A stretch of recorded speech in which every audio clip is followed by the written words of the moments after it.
In today's video, I'm going to teach you how to filter a board in Monday.com.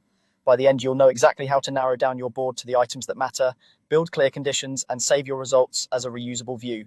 First, head to Monday.com and sign into your account. Once you're in, make sure you're in the correct workspace, then open the specific board you want to work with. This is the board whose items you'll be filtering, so take a second to confirm you're on the right one. On the left side, click the board from your list to bring it into focus. You should see your groups, items, and columns across the top, things like status, owner, date, or any custom columns your team uses.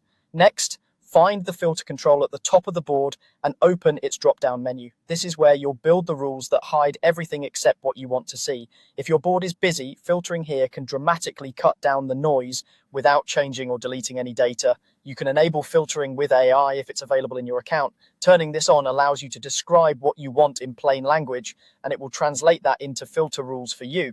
It's especially handy if you're not sure which column or condition to choose. If you prefer full control, you can leave AI off and set things up manually. Now, select the column you want to filter. Pick the most relevant one for your goal, maybe a status column, a person column, or a date.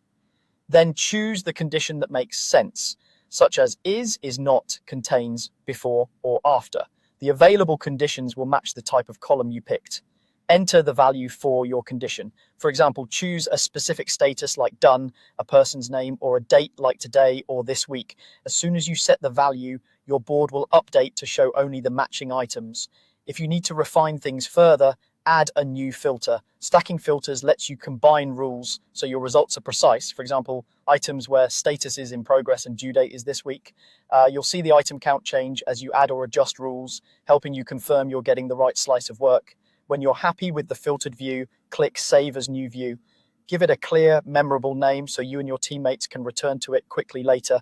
That way, your filtered board becomes a one-click shortcut you can reuse anytime without rebuilding the rules.